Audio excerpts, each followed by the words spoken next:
topics and opinions expressed in the following show are solely those of the hosts and their guests and not those of W4CY Radio, its employees, or affiliates.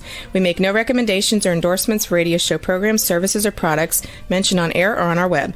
No liability, explicit or implied, shall be extended to W4CY Radio or its employees or affiliates. Any questions or comments should be directed to those show hosts. Thank you for choosing W4CY Radio.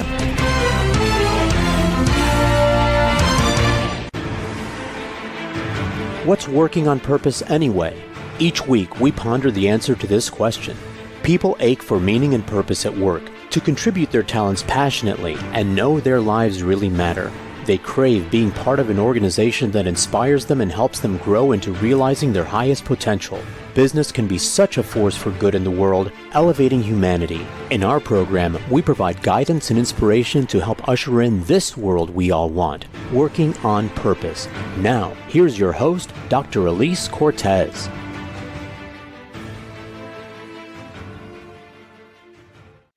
Welcome back to the Working on Purpose program. Thanks for tuning in again this week. Great to have you. This program has been on air and been provided to you with passion and pride since February of 2015. I'm your host, Dr. Elise Cortez. If we have not met before and you don't know me, I'm an organizational psychologist and logotherapist, speaker, and author. And my team and I at Gusto now help companies to enliven and fortify their operations by articulating their purpose and building inspirational leaders and cultures activated by meaning and purpose to turn those companies from a flatline EKG to a vibrant destination workplace. There, people are intrinsically motivated to perform at their best, can grow into their fuller potential, and are committed to stay and dynamically deliver on the company's mission. You can learn more about us and how we can work together at gusto-now.com or my personal site, elisecortez.com. Now, getting into today's program, we have with us Dr. Roger Firestien, who has trained more people to lead the creative process than anyone else in the world. He is senior faculty and associate professor at the Center for Applied Imagination at SUNY Buffalo State. As president of Innovation Resources, Inc., he consults, creates training programs, and runs breakthrough labs, and has created a series of courses for Open Sesame. How fun. He is author of several popular books, including Create in a Flash, A Leader's Recipe for Breakthrough Innovation, and the one we're talking about today, Solve the Real Problem. He joins us today from Buffalo, New York. Roger, welcome to Working on Purpose. Thank you, Elise. It's a pleasure to be here. Wonderful. We're going to have so much fun talking about how to have a great time. How to talk about creativity and solving the real problem. Yes. So let me thank you for bringing these works into the world. This one, Solve the Real Problem. Very nice, easy read, and just good stuff. And then this one I also read too. Why didn't I think of that? Fantastic. Thank you. They're welcome. A joy to do. They're a joy to do. Yeah. Isn't it wonderful when work is play? It's just a wonderful thing. So want more people to do that. Oh, absolutely. Well, so let's just start. One of the things I have just become enamored with in my life and my work, Roger, and my own path is that what I've learned is that everyone has some kind of a personally significant experience or set of experiences in their lives that puts them on a path that makes them able to create something that no one else could have seen or created. It's just their special sauce, their mold. So I think it would be really fun if you could start by telling your story of why creative problem solving is so important to you and where that came from. Elise, thank you for that. I'm happy to do that. And so the story begins on a farm in northern Colorado. And as all good stories begin. No, as all good stories begin. It could be a farm in Kansas, but it's a farm in northern Colorado, right? And so I was a farm boy, and my mother made me take piano lessons, and I hated piano lessons. And so, but she made me practice them. And she said, someday you'll be glad you took piano lessons. Well, every time I see her now, I tell her that that's the case. Because when I was about 14 years old, a minister at our church gave me a little 4-string guitar, a little steel 4-string guitar. It was held together with Scotch tape. There was sand in it. And he said, I think you might enjoy this. Go ahead. Well, for the next 3 months, my parents didn't see me because I was in the basement practicing and learning how to play guitar. I eventually started teaching at a guitar studio, and I played guitar in rock bands and in college and stuff. And then I set off to the University of Northern Colorado thinking that I was going to be a music major, going to be a guitarist and a music major guitar teacher. Well, I got into my first semester, my first year of college, and I became very, very frustrated because as a music major, when you're a freshman, you spend most of your time in a practice room about 6 by 6. You don't talk to people very much. And the whole focus was on technique, how to get better at the instrument. I understand that now. But I wanted to do some creative stuff with because when I was growing up on a farm, I was fortunate to build tree houses and build go-karts and do all those things that you can do and rafts on ponds and stuff. My parents encouraged me to do that. And so here I am. I'm a freshman at the University of Northern Colorado, getting really frustrated about my education.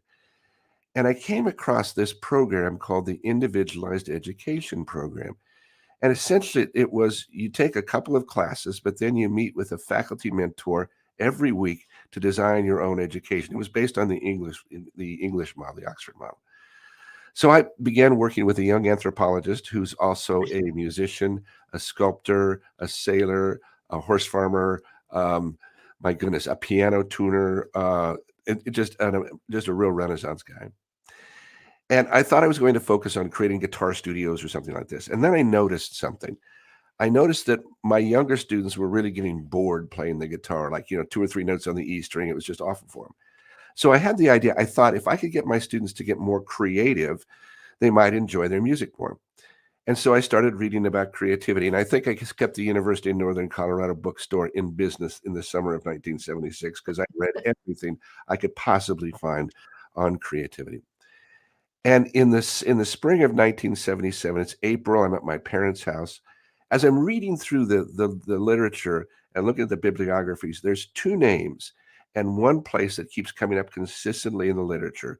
One is Dr. Sidney J. Parnes, and another is Dr. Ruth Noller, and this place called the Center for Applied Imagination, or Interdisciplinary Center for Creative Studies at the State University College at Buffalo. All right. So I go to the microfiche at the university, and I take the microfiche, find the phone number of the place, and then it's April, and I'm at my parents' house, and so I dialed the phone number. I got the courage to dial the phone number. Note the rotary dial, Note yes. the rotary dial. Yeah. Yeah, right. Note the rotary. I got it. Mm-hmm. I dialed the phone number, and I talked to the secretary, and I explained to him that what I was interested in, and she said, "Well, Roger, Dr. Parnes is here. Would you like to talk to him?" Now, at least I'd never talked to an author before in my life. I mean, I'm 21, 22 years old. All the authors that I knew were dead, and so to talk to this guru, this creativity author guy, I was ecstatic. I talked with Dr. Parnes. We had a wonderful conversation. He said, we've got this conference that we host every year, and we started this master's degree program in creativity. You might be interested in that.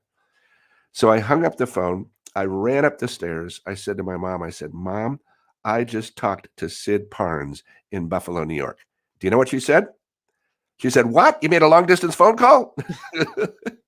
Long distance phone calls from rural northern Colorado were pretty expensive back then.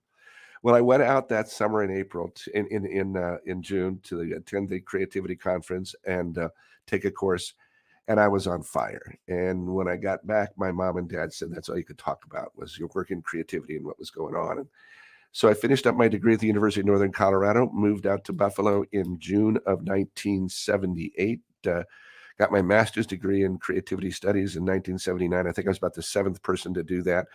And now we've graduated over 400 folks.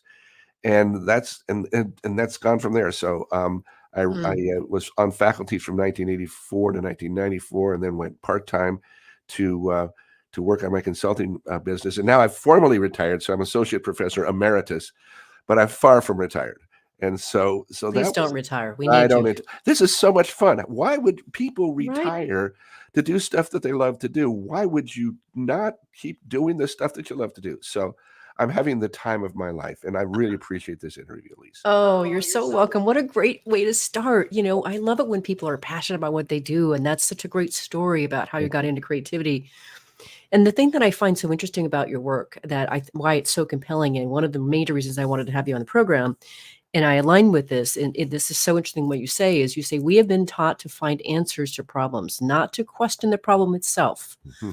And I'm so amazed. I mean, even the young people are like, they're like, going to school and they're trying to find the answer. What does the teacher want for the answer? Oh my gosh, that frightens me. So if you could speak a bit to this problem here, this conditioning that we have, the traditional way we tend to go about this problem solving. Yeah, well, it's my contention that we're still using the same strategies that we used in elementary school to solve complex, difficult, potentially dangerous problems. And it's because we've been taught to find answers to problems, not to question the problem itself. And the example I use is this. It's like I ask someone, well, what's 3 plus 3? They'll say 6, okay? What's the capital of Spain? Madrid, what's the name of the third planet from the sun? They have to think for a minute, but it's Earth, okay? And so the problem has already been set up for us. But what we're faced with today is the problems aren't set up for us. There's all these challenges out there, all these things that we need to deal with, and we don't quite know how to enter to solve the problems.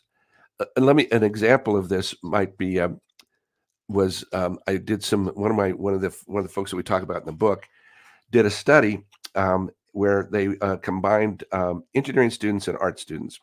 This is the University of Georgia, and they taught and they brought them together because the engineering department thought that their engineers needed to be getting a little more creative, right?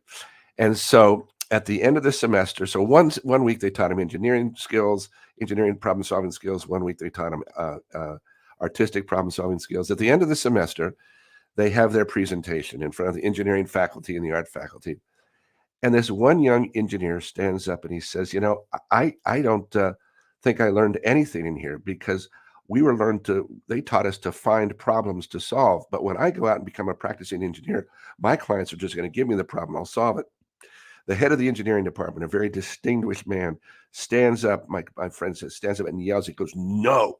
He goes, if you have found out how to determine or how to find problems or how to find problems, you've learned probably the most important skill you can learn.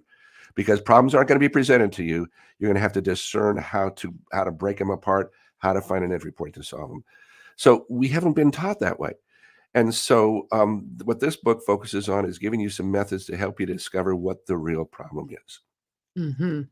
And so then you give us this whole, which I want to dive into as much as we can here, but the solution you say, is actually problem definition. And so this whole practice of, really delving into the problem. And so the creativity that comes with that is fascinating. In fact, tomorrow, Roger, I'm presenting at a diversity, equity, and inclusion summit. And I'm going to talk about how our uniqueness is such a wonderful way to contribute our creativity and contribute to innovation. Yeah. So anyway, so if you could speak a little bit about this notion of problem definition. Yeah. So, and back to that whole diversity, creativity thrives on diversity. The more diverse the group, the more innovative the ideas. And we have stuff built kind of around that as well. So talking about the whole thing of problem definition. Well, so the way we redefine problems is we ask questions, but we don't just ask any kinds of questions. We ask creative questions. So for example, let's try this. We don't have enough money. It's too expensive. That's not a question. That's a statement. All right. And when you say those things, that blocks your thinking. That sends a message to your brain that there aren't any ideas out there. So why bother looking for those ideas? If we try this, how might we reduce the cost? How might we find the funding for the ideas? How might we get other people involved in the project? Those last three are creative questions, and they tell your mind to go to search for some answers to solve it. And we use the word might, but explicitly, because it's not how can we, how might we? Because might asks you to speculate, to think about what might be. We don't know yet, but what might be. And the other thing is, not just one creative question, not just two creative questions, but 15, 20, 30 creative questions. And the idea is the problem you see is the problem that you solve. The problem that you see is the problem that you solve. So if you're able to see many problems, then you can pick the best problem to solve. And as a matter of fact, when we were working on the book, we played around with the title a little bit. And one of the words that we used was to solve the best problem. And folks don't quite get that. So a good friend of mine advocated for solving the real problem. And so that's what the title of the book was. Interestingly enough, is that we don't know if it's the real problem until we solve it. Right? But we're miles ahead if we come up with a whole bunch of different problem definitions or creative questions, as opposed to taking the first creative question or the first problem that comes to mind. So, yeah. Mm-hmm. It's so delicious. And I what I like about this too. Delicious. I love that word. Yeah. It is so delicious. And what I love about this is that I think, well, and I'll even put myself in this camp, Roger. I mean, for the longest time, I didn't like problems or encountering problems because problems gets in the way of achieving things. And I like achieving things. Right. But then there's this thing of you could take delight in actually finding the problem and then actually looking for various ways to solve it. Now that's fun. That's fun. Yeah. And a problem is just a gap from where we are to where we want to be. And from where we are to want to be. And we don't grow. J.P. Guilford, one of the great psychologists that ever lived, said we grow by solving problems. We grow intellectually by solving problems. And that's what makes us human. We solve problems. And they don't have to be these big, huge, daunting things. But one of the things that we find is that if we take these big, huge, daunting things, come up with some creative questions, we can find an entry point to begin to solve them and move it forward. So, yeah. Well, along those lines, you might be glad to know, Roger, that I am quoting you in my presentation tomorrow. Oh, wonderful! And when Please. I open the conversation, I'm thank quoting you. your quote of "To be creative is to be human." Yes. So, sir, you are kicking off the presentation tomorrow. Oh, thank you. Record it. I want to see it. All right, let's take our first break. I'm your host, Dr. Elise Cortez. We're on the air with Dr. Roger Firestien. He's a senior faculty and associate professor at the Center for Applied Imagination at SUNY Buffalo State and president of Innovation Resources, Inc., where he consults, creates training programs, and runs breakthrough labs. We've been talking a bit about where his love of creativity came from, and we're starting to talk about how we can start to look at finding the real problem and going about looking at it from that direction. Stay with us. We'll be right back.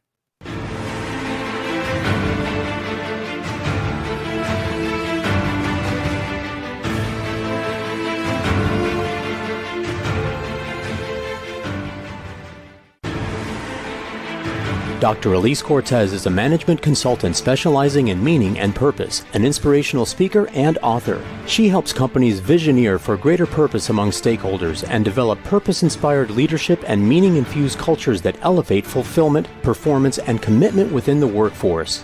To learn more or to invite Elise to speak to your organization, please visit her at elisecortez.com. Let's talk about how to get your employees working on purpose.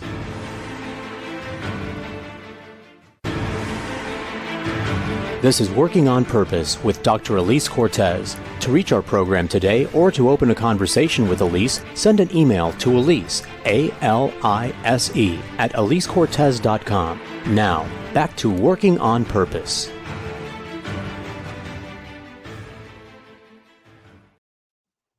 Thanks for staying with us and welcome back to Working on Purpose. I'm your host, Dr. Elise Cortez. One of the things that is a wonderful benefit about hosting this program is because I read my guest books cover to cover and I'm a researcher, what that does is that means that about every year or so, I find myself getting another book out. So my latest book came out in March of 2023. It's called The Great Revitalization, How Activating Meaning and Purpose Can Radically Enliven Your Business. And I wrote it for leaders to help you understand the lay of today's workforce land. What do they really want from their work and their leadership? And then I give you 22 best practices to be able to fold that into your culture to actually create that for them. You can find the book on Amazon or at my website, elisecortez.com. If you are just joining the program today, my guest is Dr. Roger Firestien. He's the author of several popular books, including Create in a Flash, A Leader's Recipe for Breakthrough Innovation, and the one we're talking about today, Solve the Real Problem. So before we get into a little bit more of the ingredients of how you go about this, Roger, I think it would be good for you to situate for us from your perspective why you believe that creative problem solving is so essential for progress and fulfillment in today's world. Yeah, as you've read, we teach a process for creativity, and it's first identify a goal, get the data, figure out what the problem is, generate ideas, refine them, put them into action. And so, if I was to give you the book definition of creative problem solving, it would be something like creative problem solving is a repeatable, simple way to take on new challenges and develop innovative solutions that create productive change. Pretty good, okay? However, yeah, right. I was going to say, I think you can do better than that. I think we can too, all right? And as a result of my work and over these years, I believe that creative problem solving is a life-giving process because it helps you to see possibilities that you could never have imagined. And that's really where I'm at with the work right now. This is a way to dramatically help people live better, more fulfilled lives. And when you take a course with me, we don't work on case problems or anything like that. We work on stuff that's important to you. And so you'll go through this creative problem solving process. You'll learn this process, but you'll also maybe develop a new business, make your relationships better, find a better ways to work in your community. and of course, come up with new products or services, those sorts of things. But in the meantime, you begin to realize that you have resources inside you that you never really tapped before.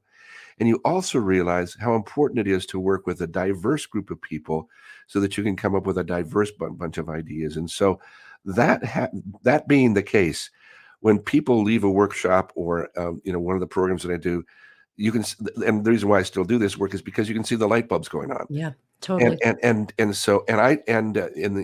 When I was teaching full time at the university, I taught the entry level graduate class because I wanted to see the students' the light bulbs go on in students' eyes. And that's where this stuff works. And so that's why I'm so passionate about it, because it can make such a great difference in people's lives. We think differently. Well, so what you're doing then, Roger, is you're turning people on. You're actually turning people on. I love that. This is so inspiring. I wanted to be able to situate that before we got into more of your system and methodology, because I wanted people to see the promise, the excitement, the possibility for themselves. It's life-giving. Yeah, absolutely. Yeah. Okay, well, let's share with them your creative problem-solving pit stop methodology, if you will. There's 4 steps. Will you talk us through?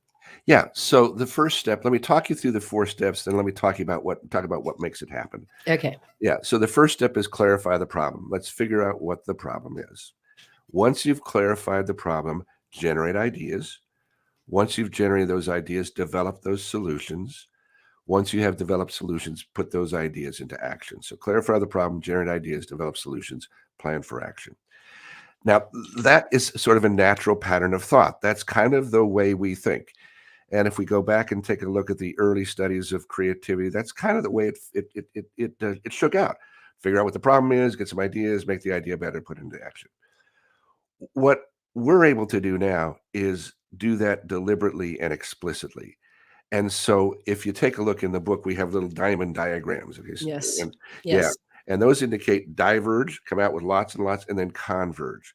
So when we clarify the problem, first, we just kind of identify a goal, and we use the phrases, it would be great, or I wish. And we use those phrases, it would be great if, or I wish, because that moves you forward. It gives you a forward focus. It's like, boy, I wish I could write a book that everybody loved. Okay, great. You don't know how to do it yet. Okay, but that's what you want to accomplish. And language plays a big part of this. So we gather a little bit of data about it. Then we generate a bunch of creative questions. How to, how might, 15, 20, 30, 40. Okay. You can do that in 5 minutes, by the way, and we can talk about that. And then we select the best of those creative questions. So we converge in. We gently take a look at what's the best looking creative questions. Once we've got the base of the best looking creative questions, we generate lots of ideas for solving that. We then select the best of those ideas. Then we refine those ideas using a technique called pluses, potentials, concerns, which is looking at what's good about the idea, the potentials in the idea, any concerns we have about the idea before we launch it. Then we generate a whole bunch of possible action steps, diverging out again. Then we converge on the key action plan. So that's the process. But the thing that drives it is this whole idea of thinking first divergently, lots and lots of stuff, don't judge, strive for quantity, and then gently coming in and converging. First, just taking a look at the ideas that sort of sparkle at you, that are interesting, that you can move forward, and then moving them into more concrete concepts. So yeah, that's the process. It's wonderful. And I really appreciated that you I think you encourage to find 40 different ways to clarify the problem, for which which obviously is takes a little bit of a reach after a while.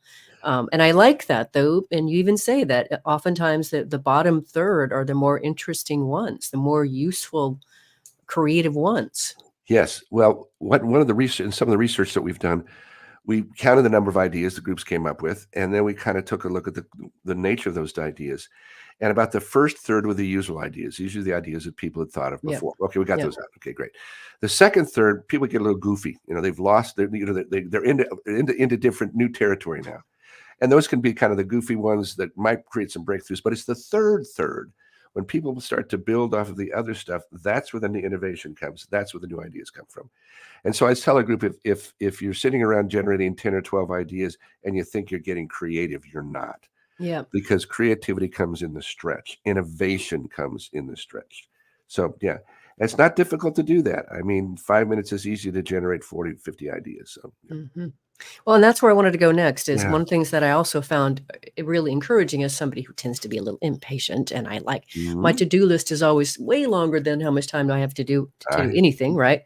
So one of the things I appreciated, you talk about fallacies in your book. yeah, And one of the fallacies you talk about is that it takes a long time to find a real problem. And yes. you go on to say, no, it doesn't. So you talk about really even just 5 minutes, just taking those 5 minutes to be able to just go through this process makes a huge difference. Yeah, and I'm so glad you brought that up. And what that is based on, it's based on a research study. And as I was putting the book together, I began to do a lot of to take a look at the academic research on this. And in this study, what they did was they took one group of students, they gave them instructions for a problem to solve. They said, go solve the problem. Okay, they went Yes. off to solve it. Another group of students, they gave them the problem. They said, take whatever time you need to redefine what the problem is. Just go ahead. And once you've redefined it, then go ahead and generate ideas. Well, the group that redefined the problem generated much more original, interesting, useful, creative ideas, as opposed to the group that just went right to work on it.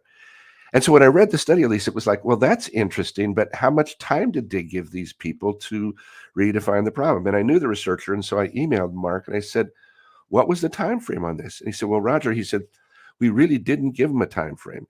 He said, we said, take as much time as you need, whatever you need. But in actuality, those students took between 5 to 6 minutes to come up with alternate definitions of the problem. So the question is, can you afford to spend 5 minutes to find the real problem? And the flip side of that is, can you afford to spend 5 minutes? Or can you not to? So can Right. you afford to spend 5 minutes to solve the real problem, find the real problem, or can you not to? And it's just 5 minutes, just stepping back for 5 minutes. So just pause. Yeah. I found that just really, really compelling. I needed to hear that just for me, Roger. So thank you. Anybody else get any benefit? Great, but Yeah. I needed that. Me too, Elise. I mean, and it's because we've been taught that, the faster you solve the problem, the smarter you are. Oh, and that's where I wanted to go next, my friend. I wanted you to tell the story of little Roger. Oh, I love the picture in your book. I remember how old you were about, you're in elementary school math class. Tell that story and why that's important to what we're talking about today. so one of the third fallacies, and I have the book here. I'm going to read just a little bit from it. So Okay. as written by the author. All right? And so we had a lot of fun. There's a picture of me here in third grade, and I weigh 66.5 pounds. So boy, not even close to that now. So the third fallacy is, the faster you can solve the problem, the smarter you are. And so here's the scene. I'm 8 years old. I'm in third grade in Mrs. Tollenberg's class at Tozer Primary School in Windsor, Colorado. The year is 1964. And so now it's time for math. And to get the class actively involved in learning, Mrs. Tollenberg has this game called Travel, and it uses flashcards. And so the way it works is one student stands up next to another person's desk. All right. Mrs. Tollenberg puts the card out there. The person that gets the answer first is the winner, and they get to travel to the next person. Okay. And so, what's 2 + 2? 4. Whoever can blurt out the answer first is the winner, and they get to travel around the room. They get some little prize. Right. I was horrible at that game. All right. Absolutely horrible. And once in a while, I could beat the person that was next to me, but I wouldn't make it before. Bobby was the guy. Bobby, Yeah. Bob. Oh, what do we name Bobby? Bobby Gilbert. Oh man. So this guy could go all the way around the room 2 or 3 times. Right? And so in my child mind at third grade is because I wasn't good at travel or getting the answer really quickly in math. I wasn't good in math. And so that was it with my head. I made it through 10th grade geometry. That was it. Then I go to graduate school and you have to take statistics. And Elise, I was terrified. Yeah. It's like, oh my God. Well, I found that when I was taking statistics, I kind of liked it. And it made sense to me. And you could take time to figure out what the real problem was and you could solve them. And so when I graduated, I actually ended up with a graduate minor in statistics. So, but the fallacy is the faster you can solve the problem, the smarter you are. And that's absolutely not true at all. It's just that he was better at math in a quick way. Doesn't mean that he was better at math. He was just better at coming up with the answer quicker. And so, you just needed a little bit more time to come up with the answer. And so we fall into this trap that we have to solve the problem immediately. No, 5 minutes. Just start with 5 minutes. Now, when we work on big organizational challenges, we'll spend, and this is really interesting, maybe 20 minutes redefining the problem. But to do that, we have a group of folks doing this. We facilitate it. We bring in folks from the outside called creative catalysts. And in 20 minutes, we can come up with 160, 150 different creative questions. And then the client can select the ones that work the best, and then we can go and blow out and get more ideas because they're trained in using this process. But, Bobby Gilbert, I'm telling you, always beat me at travel. And he beat just about everybody too. So, but yeah, so that was the story. Don't have to be get the answer fast to be good at something. Yeah, I guess I want to take a moment to reinforce, inadvertently the teacher, Right. gave you the message that you weren't good at math. She was Oh, trying to engage people and get them absolutely. going. Totally unintentional. However, that unintended consequence, Right.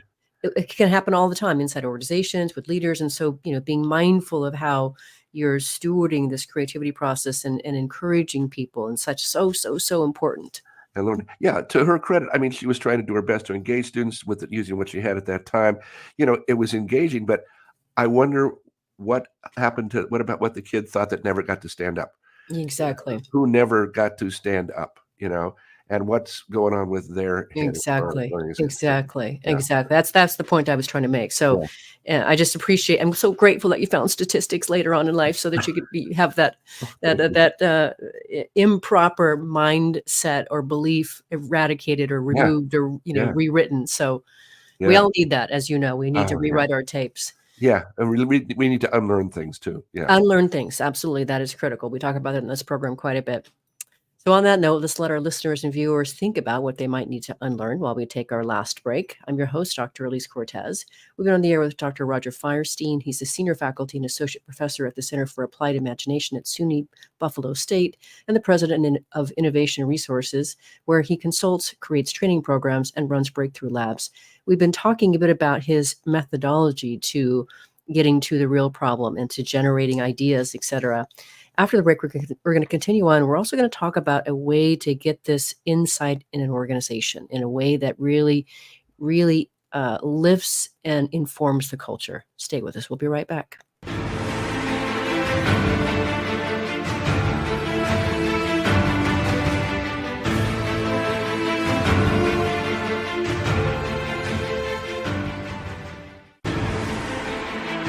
Dr. Elise Cortez is a management consultant specializing in meaning and purpose, an inspirational speaker and author. She helps companies visioneer for greater purpose among stakeholders and develop purpose-inspired leadership and meaning-infused cultures that elevate fulfillment, performance, and commitment within the workforce. To learn more or to invite Elise to speak to your organization, please visit her at elisecortez.com. Let's talk about how to get your employees working on purpose.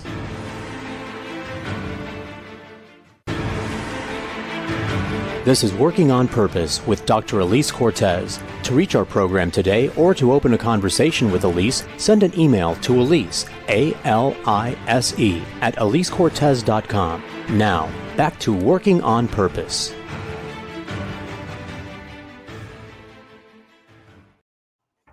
Thanks for staying with us and welcome back to Working on Purpose. I'm your host, Dr. Elise Cortez. As I mentioned in the last break about my latest book that came out in March of 2023, The Great Revitalization, what I did for you is I created a 3-page assessment that you can pull off my website, gusto-now.com.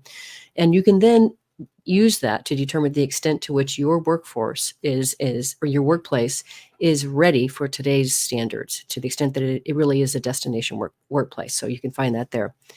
If you are just joining us, my guest is Dr. Roger Firestien. He's the author of several popular books, including Create in a Flash, A Leader's Recipe for Breakthrough Innovation, and the one we're talking about today, Solve the Real Problem. So before we go further, I was going to ask you this earlier, then I got excited about some of your stories, but I did think it would be good, that you talk a little bit about the rest of the system here, that after you generate these many creative questions, then you move to selective creative questions using this process of hits, cluster, and restate. I think that's very useful to help our listeners and viewers just add a little bit more, bolt on more of your process. Yeah, happy to do that. So here's the reasoning behind that, Elise. So let's say you've generated 30 creative questions. Well, it doesn't make a lot of sense to go over and say, well, It's that creative question, that one. Okay? Because if that's the case, why have you taken all that time to generate all those 30 creative questions anyway? So this is the converging stage of the process where we talk about this gentle converging. So the first thing we do is we go through and take a look at all the creative questions, and we use Post-its. Thank goodness for Post-its. I love my Post-its. Man, I was in this business before we were using Post-its, and that's why my handwriting is so bad. That's one excuse, all right? And so You're a doctor. That's the other. yeah, that's and so let's say you have a flip chart with 25 or 30 Post-its on it. We give people little colored dots, and so I'll give you so we're working on your challenge. You go up and you just dot the hits, and these are creative questions that provide a new insight, indicate a promising direction, capture the problem for you, nail it, feels good in your gut, because there's no problem I've ever worked on, no matter how technically pure it appears, that there isn't some intuition about it. There isn't some feeling about it. Either you're frightened about it, you're excited about it, and that's going to influence the kind of creative questions you choose. So go through the list first, put a dot on the idea, on the creative questions that are a new insight, a new direction, feels good, nails it for you. The next step is to relate those hits together into themes. So we cluster them. We ask the question, which of these hits relate to each other? And then we label that cluster with a new creative question. And then from there, what we do is we generally will come up with, like, if we have 30 creative questions, we'll probably maybe have 4 or 5 clusters. And then I would ask you, I say, okay, Elise, right now, what's the creative question that you want to get some ideas on right now? What's the most important creative question? What's the creative question that if we were to make progress on that would help you to solve your goal that you're going after? And then we generate ideas for that. So it's a gentle converge. First mark the hits, cluster the hits together, restate the cluster, then choose the creative question. The beautiful thing about that is if you make progress on one creative question, great, and you still need to work on the other creative questions, you don't have to go back to the entire process. You can just start at the end of clarifying the problem, say, okay, let's get some ideas for this creative question now. Let's get some ideas for this creative question now. So you don't have to begin the process again because the questions are all laid out for you already. The problems are already given to you in that case. Mm. In some ways, Roger, it reminds me a lot of the coding and analysis process that I did for my meaning and work and identity research. Just the way that you describe that, it just, especially when you talk about, the hits, the clusters, and the restates, very interesting. So, of course, that really gets my juices going. Is that inductive reason or deductive? That's inductive. Inductive, yeah. Thank you. Yeah. So yeah, inductive. inductive, Yeah. Anyway, so that's what was going on in my mind. Inductive I reason. know. Right, I know. Don't get this. We only cover the exciting things in this program. Right? Only. We're talking about inductive reasoning. Well, okay. So now then let's go on to even more fun. Right. This whole notion, I mean, for me, mindset is a really, really interesting idea. Well, pun intended. Yeah. But you talk about 4 problem-solving mindsets, and I think that's really interesting to talk through and kind of just discern maybe which, might be useful for whatever you're working on. So let's talk about those next. I would love to.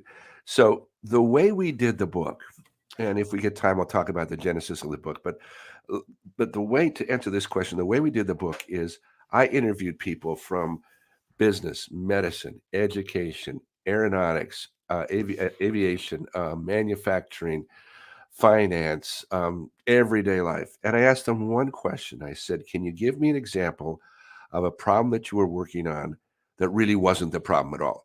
So they were solving the wrong problem. And the folks that I interviewed were just gracious. They were wonderful with their time. And we came up with all these wonderful examples. And so we can talk about a couple of those if we like. But when I analyzed the responses, I found that they fell into sort of 4 mindsets. And one was challenge your assumptions. Don't assume that you know what the problem is. Challenge your assumptions.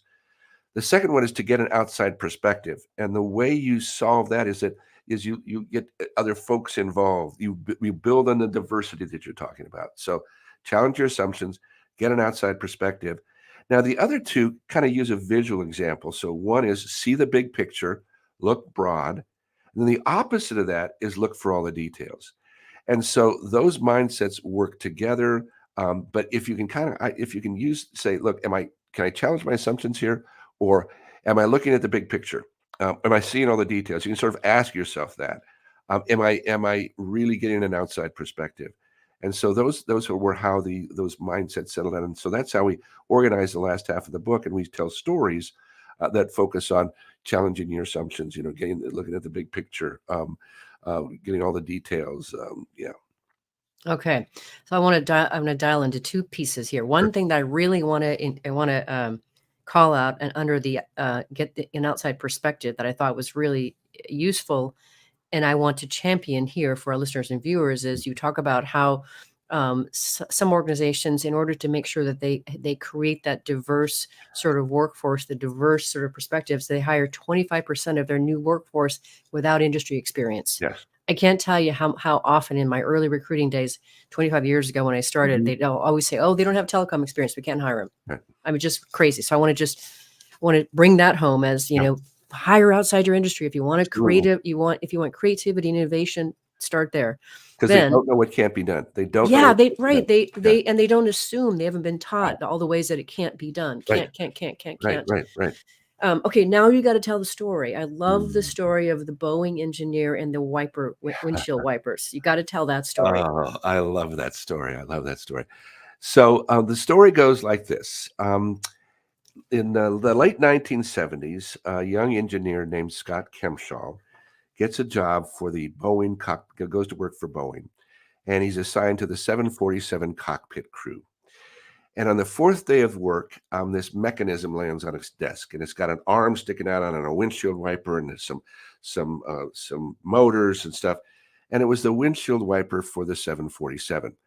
Now, the interesting thing about the 747 is that's that big, beautiful airplane that's got that big hump up there in the front. Now, what happened because of the design of the airplane, when the 747 would take off, what the airflow over the hump would essentially blow the windshield wipers off the windshield. So the pilot could not see the runway on takeoff and landing in rain or snow. I have a problem. Very bad thing for the pilot of a 747 not seeing the runway. And so Scott's job, so the way this mechanism worked was it measured the airspeed, it actuated a motor that tightened a spring that then would hold the windshield wipers down. Each of these mechanisms cost $10,000 each for a total of $20,000. They each weighed 20 pounds, which is an additional 40 pounds to the aircraft. You don't want to add weight to the aircraft. And because the mechanism was complicated, it would need to be replaced about every 10 years. Right? So to replace this mechanism, you had to take the airplane out of service for 10 days, pull the whole front of the airplane off to get in just to replace the windshield wiper mechanisms.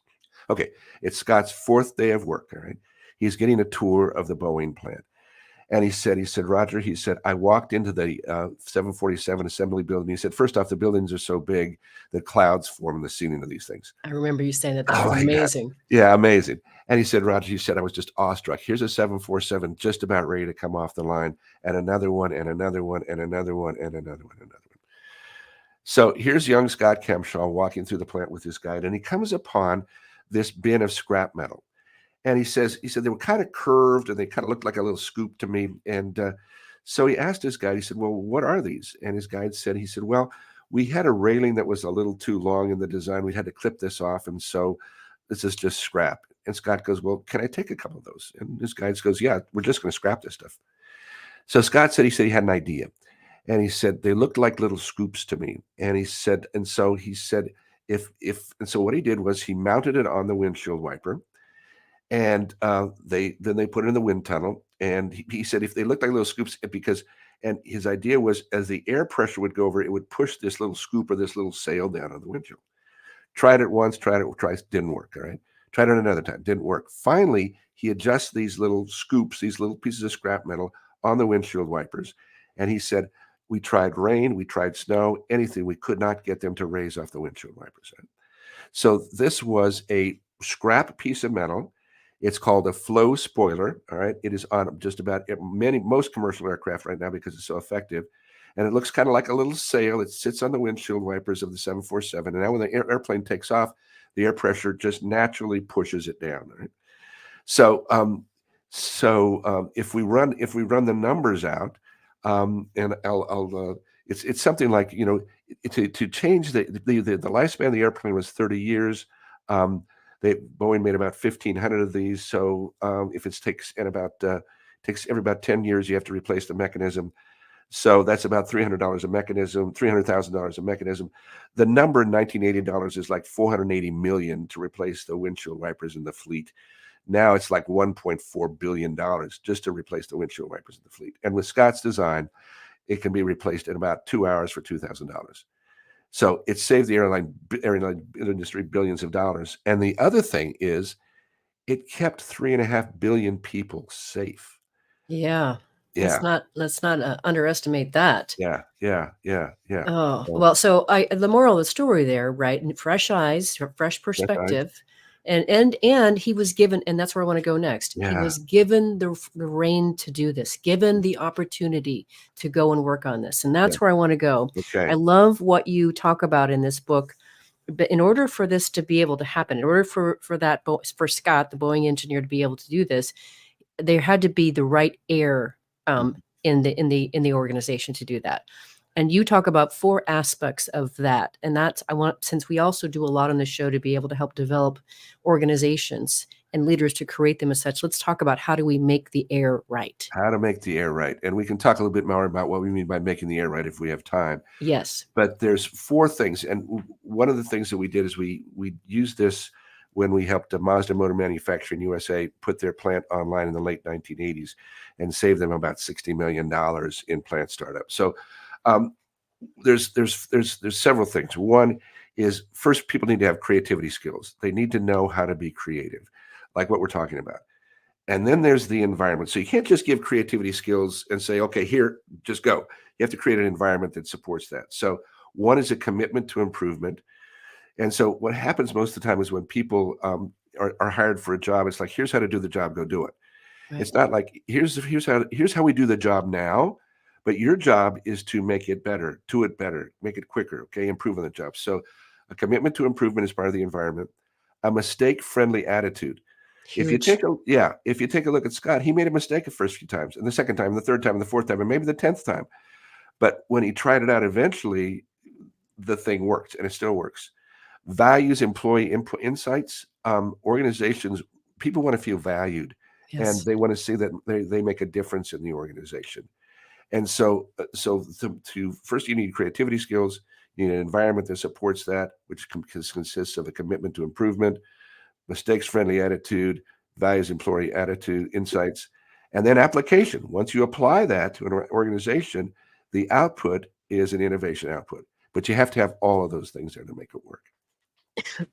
Oh, see, so that's just so important. And that's part of what I'm talking about tomorrow at this conference, is to be able to create an environment like that where people can feel like I can bring my individual, unique self to bear on this issue, this opportunity, this problem, to be able to innovate or to creatively solve it. Yes, absolutely. Well, it happens fast, Roger. We're already at the end of the show. Right, Yeah, we're already at the end of the show. So this show, as you probably know, is listened to by people around the world who care about trying to get into a place where they are in these destination workplaces where they can realize their potential. They're led by inspirational leaders that lead them to their greatness. We do business that betters the world. What would you like to leave them with? I'd like to leave them with this. Just really simply that we are all creative and we can learn to be deliberately creative. And so it's not a myth. It's not something possessed only by a gifted few, because that's what makes us human. And we can actually turn on our creativity at will instead of waiting for ideas to just happen. We're all creative. We can all be deliberately creative, and we can turn on our ideas at will instead of just waiting for them to happen. That's what I'd like to leave with you folks. What a brilliant way to finish, Roger. It's a delight to know you and to learn from you and to share you with my listeners around the world. Thank you for being on Working on Purpose. My pleasure, Lise. My pleasure. Listeners and viewers, you're going to want to learn how to connect with this man and follow his work, or even check into his resources or his courses. So the best way that you can find him is just his personal website. It's rogerfirestien.com. Let me spell that for you. Roger, R-O-G-E-R. Firestien is a little different. F-I-R-E-S-T-I-E-N. rogerfirestien.com. Last week, if you missed the live show, you can always catch it via recorded podcast. We were on with Jerry Coluna, the former venture capitalist and now executive coach, talking about his beautiful new book, Reunion, Leadership and the Longing to Belong. He helps shed light on why a sense of belonging is so profoundly important to human thriving and how leaders and team members can help nurture a sense of belonging in the workplace. It was an incredibly elevating conversation, really, really beautiful. And yes, he did move me to tears once. Next week, we'll be on the air again with Dr. Raj Sisodia. He's the co-founder of the Global Conscious Capitalism Movement, this time talking about his 13th new book, Awaken, The Path to Purpose, Inner Peace, and Healing. It is his most personal and vulnerable book yet and shines a light on how we can achieve this kind of life for ourselves. See you there. And remember, work is one of the best adventures and means of realizing our potential and making the impact we crave. So let's work on purpose. We hope you've enjoyed this week's program. Be sure to tune into Working on Purpose, featuring your host, Dr. Elise Cortez, each week on W4CY. Together, we'll create a world where business operates conscientiously, leadership inspires impassioned performance, and employees are fulfilled in work that provides the meaning and purpose they crave. See you there. Let's work on purpose.